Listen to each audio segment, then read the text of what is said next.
Approve the minutes of the September 13th meeting. Are there any additions or agenda? If not, all in favor? Move approval. Second. Then move for approval in second. Aye. All say yes. Thank you. Aye. Minutes stand approved.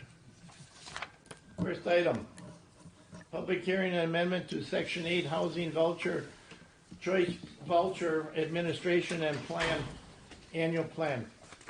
Patrick. There is a public hearing. 1 second. Yeah. I thought there was one. Would you like me to read it? Or you want to read it?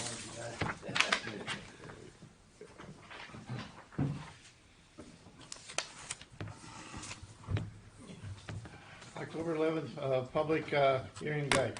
Public hearing to consider the Community Development Authority and the City of West Dallas, U.S. Department of Housing and Urban Development, HUD, Section 8 Housing Choice Voucher HCV Program, seeking public comments and consideration to change to the Community Development Authority, the City of West Dallas Annual Plan. I call this meeting the Community Development Authority of the City of West Dallas to order. We have to do a roll call again for this? No. No, okay. Opening. I, Gerald Monter, Chairman of the Community Development Authority, the notice of the hearing will now be read. The public hearing to be considered the Community Development Authority of the City of West Dallas, U.S. Department of Housing and Urban Development, HUD Section 8 Housing Choice Voucher HCV Program, seeking public comments and consideration of change to the Community Development Authority of the City of West Dallas Annual Plan. The Executive Director of the Community Development has filed with the authority the notice of the hearing. The affidavits of the public will be filed as soon as it is received from the official newspaper as required for U.S. Federal Code. This document will be made part of the records of the proceedings in this matter. The purpose of this hearing to afford a full opportunity of all interested parties to express their views and proposed consideration of the Community Development Authority of the City of West Dallas, U.S. Department of Housing and Urban Development, HUD Section 8 Housing Choice Voucher HCV Program, seeking public comment and consideration and change to the Community Development Authority of the City of West Dallas. The following at close of the hearing will be considered to vote as a resolution authorizing the Community Development of the City of West Dallas, U.S. Department of Housing and Urban Development, HUD Section 8 Housing Choice HCV Program, seeking public comment and consideration of change, and the Community Development Authority of the City of West Dallas. Patrick, you have the floor. Thank you, Mr. Chairman. As you're aware, the CDA serves as the housing authority for our housing programs through our that we receive from HUD. We have around 631 vouchers, and those vouchers are used to help pay rent assistance to those who are low income stature. We also, of those vouchers, there's around 125 of them that are Veterans Affairs Supportive Housing vouchers. The program has around a $3 million budget, and as part of the federal requirements, there are two aspects to this. One, there's an annual plan, which how you're going to disperse the budget authority. That's provided by HUD, and that's to provide vouchers and Veteran Affairs Supportive Housing vouchers, as well as an administrative plan. All the changes in our administrative plan are ones that HUD have put in force through federal code, and we've amended the plan as such. And there's a few highlighted in our PowerPoint here. And what timing? Like a pro. Yeah. So in here we've updated just pretty much fair housing standards and equal opportunity. There's not much in terms of what was and changed that of substance. It's more of some wording, changes of code per HUD. So tonight's pretty much a formality of adopting those federal changes into our annual plan and the way in our administrative plan. We order kind of our administrative plan from a service that updates it so that we have all the federal codes injected into the 800-page document. I didn't think you'd want 800 pages to review relative to the voucher program, but that is the purpose of tonight's hearing. I'd gladly answer any questions you may have. Mr. Chair? Go Go ahead, Alderman Weigel. Patrick, so there's really no substantive changes on how we're doing things. These are just administrative changes, and these are driven by HUD. HUD, correct. We had it also go through a resident advisory board. I think that meeting was held in August, and then we had to publish that change. And if anybody wanted to see the plan, they can come in and look at the plan. And tonight is the public hearing for the plan.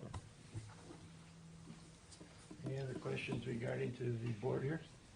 If not, we will proceed with Part B. Any interested party in attendance may now express their views of proposed Community Development Authority of the City of West Dallas, U.S. Department Housing Urban HUD Section 8 Choice V Voucher HCV Program seeking public comment and consideration of the change of the Community Development Authority of the City of West Dallas. Please raise your hand. Upon being recognized, state your name, address, and interest in the proposal. Then you may proceed with your statement. If you have appeared on behalf of an interested party, please state the name of the party you represent. Does anyone wish to be recognized at this time? We see nobody want to be recognized, then we'll go to Part C. There being no parties wishing to be addressed, the authority, I declare the hearing closed and we'll proceed with the next order of business. So, Mr. Chair, we don't need to act on this right now. This was just the public hearing. Yeah, there's a resolution There's a resolution on the next item on the agenda. Great. Yeah. Thank you. As everyone told me, I should have known already. Thank you. These IT guys, I'm telling you. I move approval of the resolution. I'll second that. Okay. All in favor? Aye. Opposed? Ayes have it. We'll go to item number 3. That was item 3. No. 6. Oh, wait, excuse me. 4. Number 4. We'll go to 4. Resolution amending financial real estate consulting service contract with SB Friedman Development Advisor in the amount not to exceed $25,000. Patrick, you have the floor. Sean? As you've likely seen in the past, we've used the SB Friedman Group as a financial advisor for our larger redevelopment projects. We find it helpful, and hopefully it's helpful to the CDA to have sort of an outside third-party entity take a look at these projects. They do a good job of giving us an understanding of the market and how it's changing, and make sure rent levels that are shown on projects are in line, construction costs and things like that. So it's just nice to have that outside third party that assists on redevelopment projects, especially that are tied to TIF-related financing. So this is it. An amount not to exceed $25,000, which is pretty typical of what we've done in the past. I know, Wayne, you often ask for updates on where we're at with that. We're working on that, and we'll get you an update on past payments to SB Freeman and other. Thank you. I'd move approval. No, second. Been moved for approval and second. Is there any further discussion? If not, all in favor, please say aye. Aye. Opposed? Resolution passes. Item number 5, discussion and report of West Dallas Tax Increment District. Mr. Chairman, I distributed a handout here this evening that has all the open TIFs that we have. This will be incorporated into a written narrative on each of the TIFs that will be distributed this month. I wanted to give you a quick summary of how our TIFs are performing. Most notably, TIF number 5, TIF number 7 are kind of integral related in a way. TIF number 7 became a donor TIF to TIF number 5. And TIF number 5 has a debt balance of around $6.1 million to date. And you can see that there is no debt currently in Summit Place TIF, and it has a cash positive balance of around $6 million. I did want to note, though, that we could work towards closing TIF number 5, and I see Jason is in the back of the room here, our finance director. The one thing to note is, as we're seeing in our city, is that the values have gone up, and we're going to see a decreasing mill rate. And if we close TIFs and we have still some potential for costs, if we close TIFs, it could have still another effect of reducing our mill rate down further. And that's just something, we got to do this at the right time and incorporate it. I mean, we are governed by statute on how we do this, but there are costs still in these potential areas too, like with TIF number 5 and TIF number 7. TIF number 7 is the old Alice Chalmers site, and there are some lots located in that area that are impacted and could potentially be redeveloped. Now, we could do a new TIF, we could do different things, but I just wanted to point that out. TIF number 6 is Juneau Highlands. That's the headquarters of Glen Reeder. Oh, Just to kind of provide a little background on can't each we of just these. call it Lime Pit? No, shh. No, I prefer use to the call whole Juneau word. Highlands. And, I tell Mike Floyd that all the the time. stories of soil management and lime impacted soils, I can get into that, but it's performing. There's still potential for additional development. They built that site with a pad next to it for, I think, another 40,000 square feet. So we did factor in maybe projection for additional value. Going back to TIF number 5, there you see 400,000. It's probably going to be higher than that, but that's representing Castech. The 6325 West National property is going to be renovated. It's almost, I think, $1 million project that will be at the end of the day that refinance that project. So Summit Place, again, is the old Alice Chalmers Manufacturing campus. That includes the Reunion. That includes the existing Blast site, and as well as the general campus around Summit Place. Does it include motor castings? No, it does not include motor castings. That most likely would become a separate TIF at a future point. Yellow Freight is 116th and Rogers. Again, it's performing. 84th and Greenfield is performing quite well, and that is the Element 84 and the Hampton Inn and Suites. You can kind of see the base value and where it's valued today. Significant jump. The former Teledyne site, this one I did list here as one that could possibly be closed, mainly because our city is exploring that area for the DPW facility. So I know it's in a TIF. We did it during the time, created it as a backdrop in the case of when the Teledyne, or the former, what was that factory called? Teledyne, or it was, Able Equipment building, when the roof caved in and it was court ordered to be raised. We created the TIF to help with, the future redevelopment and potential development costs on the site. We do have some debt that would have to be resolved out of that TIF, but that is one that could be closed as we're exploring other municipal needs. 113th, this is just south of Greenfield Avenue. It was really a challenge site with a house, and it was called Home Juice. It was a small industrial site where somebody dumped stuff along the property line. That one I put on the radar as possibly risky at this point. Falling a little bit behind. We're researching it. We think it's short of around $500,000 worth of value based on our projections, and it's generating around 12,000, almost 13,000 in taxes annually, and with $280,000 in debt, it'll take a little while to pay that off. So based on our projections, so 68th and Mitchell is the UHS hospital and Oak Brewery and the 6771 building, the former Kearney Trucker building. We do have that highlighted in yellow for additional 4.5 million, but you can see that area has grown by over almost $30 million. So great growth in that TIF, and that one is on target too. I highlighted some numbers in here. It's just a little challenging to get the full-time jobs from some of the companies.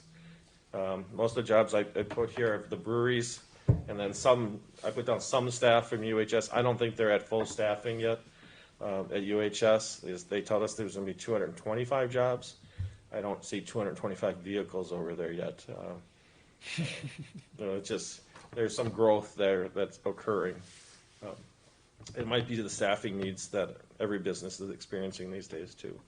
The market is the overlay district that we did just west of the farmers market and over the former Press Steel tank site. And this is actually the overlay is part of the original TIF number 5 area, just for the record. So this is the Aurora Clinic, the West, Insona, and Makers Row is TIF number 15.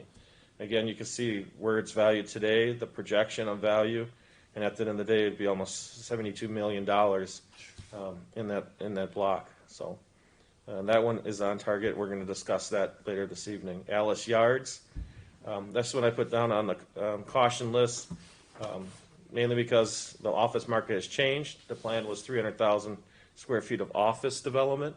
And the developer is reviewing his vision for that corridor at this time, and we're still waiting to see where that's going. But we do put down, we reduced it a little bit. Just, most likely could easily get $80 million worth of development between residential and other development in that area. But the idea of 300,000 square feet of office is probably challenged at this point. And that's why I have it highlighted in orange. 102nd and Lincoln is the Holiday Inn Express. Again, on target, and there's $2 million worth of additional value. There's an outlot that is in front of the hotel that could be developed. So we have that on our radar. And then TIF number 18, it does incorporate the Chris Hansen campus, and there's potential there for additional development. We're reviewing the valuation on that site right now. The city does not assess the manufacturing properties, the state does. Right. And this one's a little below what our estimate is, and I just got to confirm, is it 100% of what was built? What percentage is it at this point? And we gotta find that, because I think there's still more value that's not reported in that TIF, and that affects the later years, 15, 16, 17, and 18 are developer funded TIFs, and TIF number 11 has a developer funded aspect to it as well, just for the record. So what that means is that we did not upfront much except TIF number 11. There's no upfronted money in these except TIF 16. We did upfront some money on that one, but most of them have provisions where as the development performs, they can obtain some of the increment back in terms of a payment. I'd gladly answer any questions you may have on this. Go ahead, Mr. Clark. Mr. Chair. Patrick, you mentioned there's a right time to close TIF number 5. Have you and Jason discussed what the right time is? Possibly by next spring. I think that's where we're looking, but again, it's going to come down to council and joint review board. If that final payment would come from Summit Place to pay off the debt of TIF number 5. Otherwise, it still needs more years. As you can see, it's generating around almost $1 million worth of increment. It would take technically probably, let's just say, around 5 more years, 6 more years to pay off that debt. Or you can pay some of that or all of it off with Summit Place as a donor TIF. And have you scheduled, or are you scheduling a TIF meeting? We will be doing that once. By this month, there will be a written narrative report with pictures and everything that will coincide with this, and we'll present that to the joint review board. And finally, if I may, the amount of debt that shows on this page seems higher than usual. Is it gone up? I don't think it's higher. All right, that's fine. Thank you. In fact, it's actually in some cases lower if you look at the last few TIFs, because we didn't upfront any of the debt necessary for them, where the developer has to perform. So, Okay. Mr. Chair. Go ahead, Alderman. So Wayne brings up a good point, and my question is, looking at a TIF that we would retire, TIF number 5 has the $6.1 million in debt. TIF number 7 has 0 debt. Wouldn't we retire TIF number 7 first because it's all paid off, and not TIF number 5? Or what's the logic? What's the thinking? you would, well, if you believe TIF 5 can pay off all of its debt, or you use the donor portion of it to pay it down. So it's an expense that's eligible under TIF number 7. And then if we just got to make sure that we don't have any more expenses for TIF number 5. The idea here is when you obtain 0 in debt, you should work towards closing, but technically we still have open potential expenses for TIF number 7. Thank you. I just did want to note some highlights. If you look over in the blue, it's around $9.5 million in new taxes generated through these projects at the end of the day.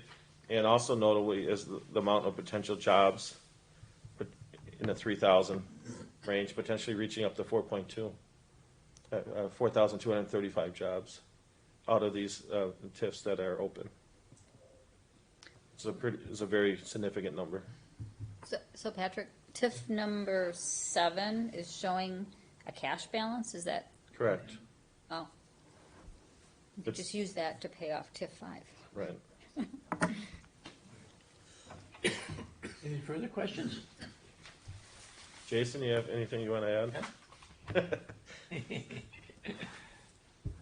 All right, we'll go to item number 6. So, just back on TIF Go 7. ahead. Go ahead. On TIF 7, didn't we use some funds to do redevelopment for neighboring homes and stuff? Yes. We funded those, we created funds to do half-mile radius of Right, homes around right. there.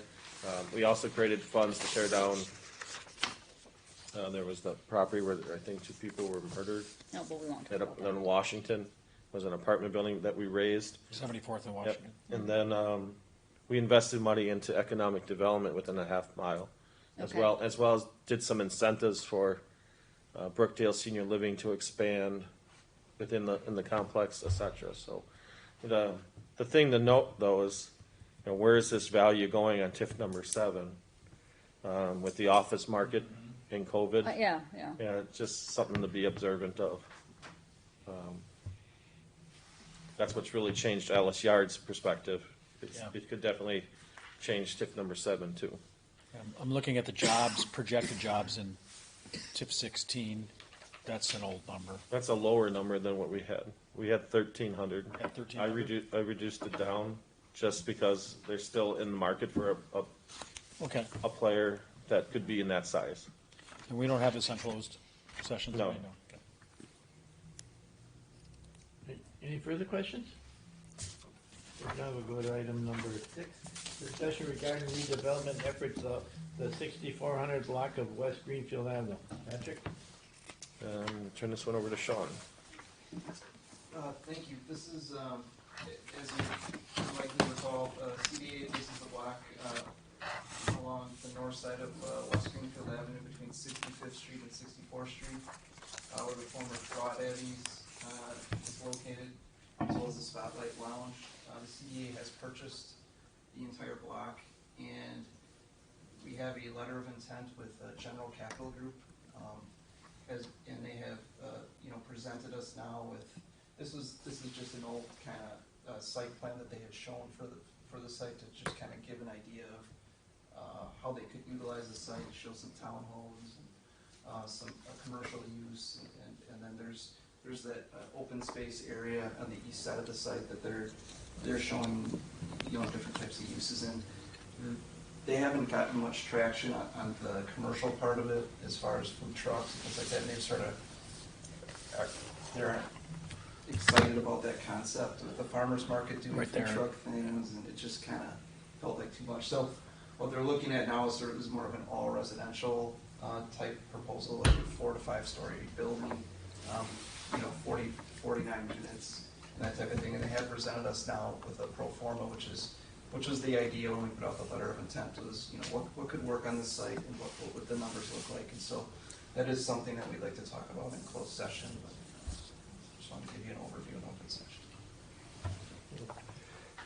Just at one point, I think that's a lot of valuable property there to park food trucks on. My personal.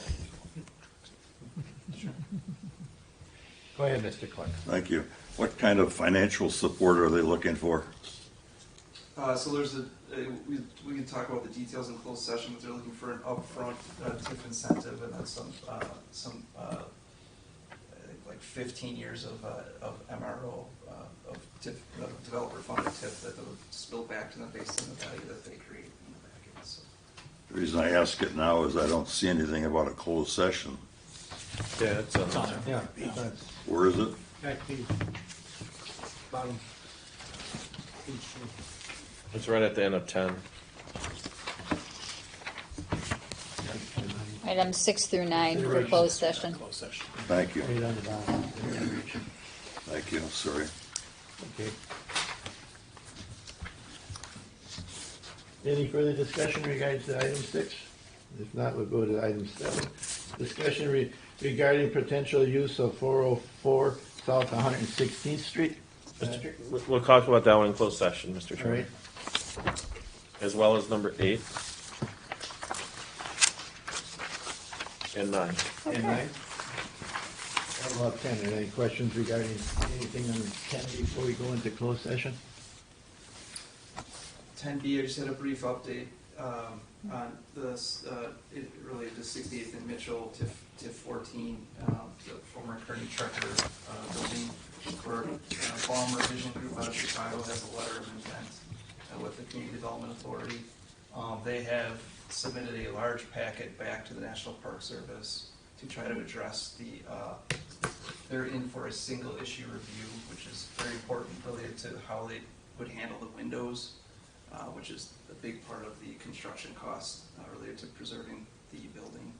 And so they have sort of their appeal back into the National Park Service. It's a combination of, engineering, architectural, and just various different groups that have come together to try to, answer the National Park Service concerns about the initial request. So hopefully we'll have a positive update on a response from the National Park Service at the next CDA meeting.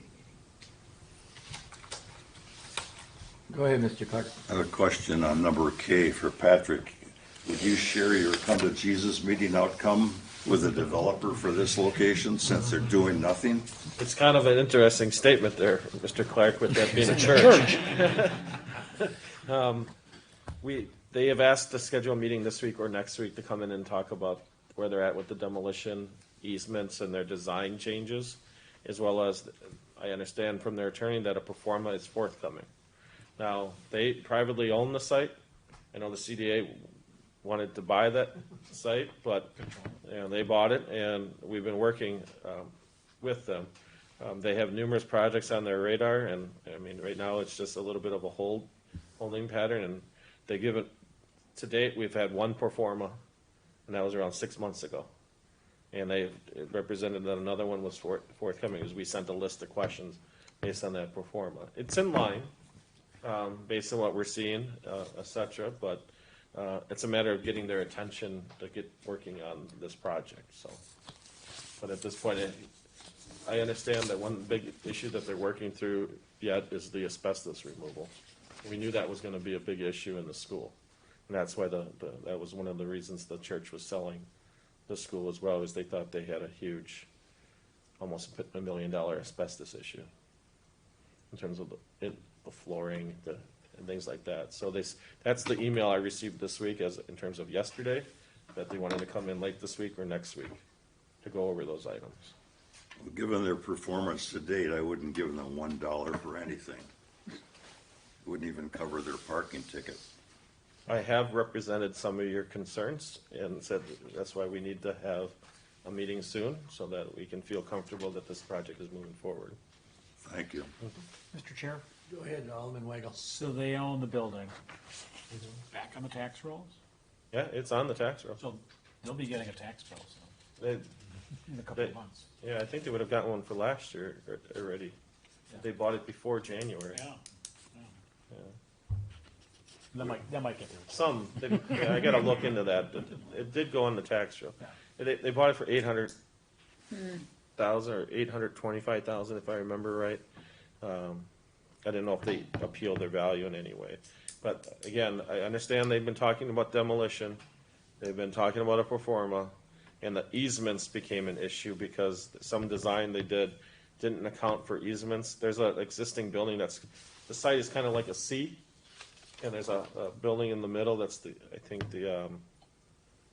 it's owned by Holy, yeah, and that has certain easement rights, and they have to play that into access and things like that. So Are these utility easements or access easements? it might be both. Yeah. That's the rectory, the old rectory or old convent that Yeah, I think they it's the converted? convent, convent, yeah. Yeah, the old convent, They probably have access easements in and Right. out of there, right? Right. Because yeah. it's all, they Yeah. get out through the They parking share a drive in there. Flying cars. It's coming. But the site lends itself well, for Mr. Clark's point, that trying to get development going. If the new bread peddlers that opened across the street with the rooftop dining and such, and not to do a commercial for that, but that is a block that was calling for something, and they took an existing building, and just want to bring this up. That's an office building that was sitting mid-block with no commercial activity and pretty much vacant, if I recall right. And an investor came in, repositioned it. They have something related to their other business there, but then put this there. the bakery and retail store, which is a great transformation. And it also proves that you could take any building in West Dallas, mid-block, and do something, create destination type. So if we get more residential in this area and maybe future expansion of maybe Chris Hansen or other Yeah, places yeah. in there, this lends itself well to that corridor. Yeah, to illustrate the improvement, just going by my memory, there was an Asian massage parlor on that block, and the Slurp and Burp was. It's still there. Well, okay. I forgot all about that. But we're still making progress, Progress. is my point. I think Slurp and Burp does not have it. I don't think they're open. I don't think they have a license, They have a yeah. They license. don't. And Alfonso's Pizza opened. So Yeah. Alfonso, yeah, you can't forget that one either. Everything's better. Yes. Yeah. And bigger. with the All right, well, mozzarella then we'll sticks. proceed into closed session. For agenda items 6 to 9, the committee may convene in closed sessions pertinent to provisions of section 19.85/1/E, the state statutes for the purpose of delivering, investing public funds whenever competitive and or bargaining reasons require a closed session. This committee may convene in open sessions after completion of the closed session to consider the balance of its agenda. And have a motion to go in closed session, please. So move. Second. Been moved in second. Can you take roll call, please? Just a second. I had my list here. Wayne Clark.